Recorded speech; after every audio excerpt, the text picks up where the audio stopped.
शैव भक्तों को राधे राधे। जय माता दी। आप सभी का पूजा विद प्रिंस चैनल में हार्दिक स्वागत है।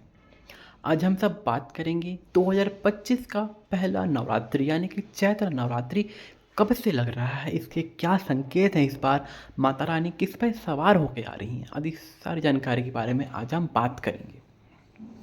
इस बार चैत्र नवरात्रि 30 मार्च दिन रविवार से पड़ रहा है। क्योंकि इस बार नवरात्रि रविवार से प्रारंभ हो रहा है, इसलिए इस स्थिति में माता रानी इस बार हाथी पर सवार होकर आ रही हैं। कहा जाता है हाथी पर सवार होकर आना माता के लिए इस पृथ्वी पर हम सब के लिए सुख समृद्धि का प्रतीक बताया गया है। इस बार का नवरात्रि बहुत खास और विशेष बताया गया है।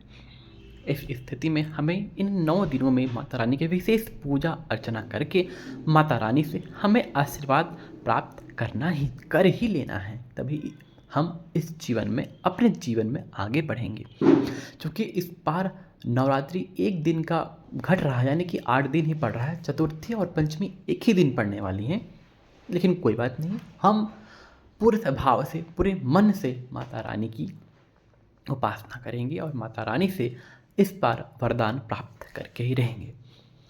क्योंकि यह नवरात्रि रविवार से पड़ रहा है, माता रानी हाथी पर सवार होकर आ रही हैं और इस नवरात्रि में जो घट स्थापना की जो शुभ मुहूर्त बताया गया है वह सुबह के तौर पर 6:19 से 10 बजे तक है। तो आप इस स्थिति में माता रानी की घट स्थापना कर माता रानी से को अपने घर पर आगमन करने के लिए माता रानी से प्रार्थना कर सकते हैं कि हे माँ, हे भगवती, आइए माँ हमारे घर पर और हमारे घर आकर हमारा कल्याण कीजिए। ऐसा हमें इन 9 दिनों में माता रानी से प्रार्थना करना चाहिए। अगर आप 9 दिन का उपवास रख सकते हैं तो बहुत अच्छी बात है, अन्यथा आप 3 दिन शुरू पंचमी और अष्टमी के दिन भी उपवास रखकर और 9 दिन सात्विक भोजन ग्रहण करके भी माता रानी की उपासना कर सकते हैं। माता रानी को विशेष तौर पर लाल पुष्प, लाल चुनरी, यानी कि जितनी चीज़ें हो सके माता रानी को लाल लाल चीज़ें अर्पित करनी चाहिए।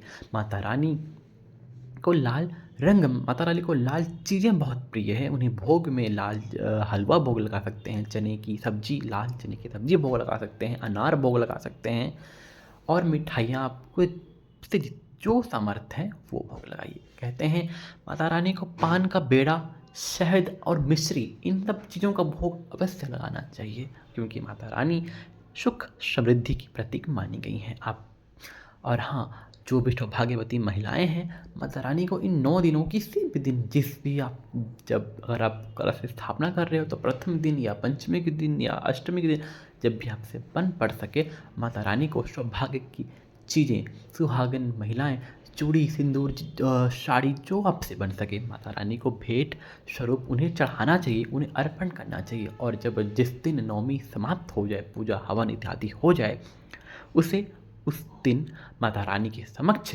प्रसाद के रूप में ले लेना चाहिए और उसे अपने उपयोग के लिए माता रानी के प्रसाद स्वरूप लगाना चाहिए, ले लेना चाहिए।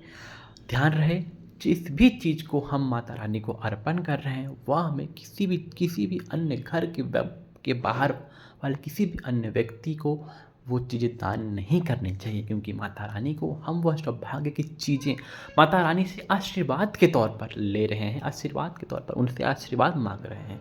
तो उन चीज़ों को हमें किसी को देना नहीं चाहिए। अगर गलती से दे दिए तो वो बात अलग है, लेकिन अगर आप जान रहे हो ये माता रानी को हमने चढ़ाया था नवरात्रि में, माता रानी को प्रसाद है ये, तो उसे भूल से कदापि किसी और को ना दान दें और ना किसी को दें। इस बात का विशेष ध्यान रखें। और 9 दिनों में हमें सात्विक भोजन करना चाहिए। हमें कुछ भी कुकर्म नहीं करने चाहिए, चुगली, निंदा इत्यादि चीज़ें नहीं करनी चाहिए। और माता रानी से हमें विशेष प्रार्थना करना चाहिए और माता रानी की खूब सेवा, आराधना, नाम जप, माला जप, जो आपसे हो सके करना चाहिए, दान करना चाहिए। अगर आप दान करने में सामर्थ्य हो तो आप दान भी अवश्य करें। मैं आशा करता हूँ आप सभी को यह वीडियो अच्छी लगी हो। यह वीडियो आप सभी को अच्छी लगी तो प्लीज़ इसे लाइक करें, शेयर करें, सब्सक्राइब करें और कमेंट में जय माता दी लिखना ना भूलें। तब तक के लिए सभी भक्तों को जय श्री राम, जय श्री महाकाल, जय माता दी।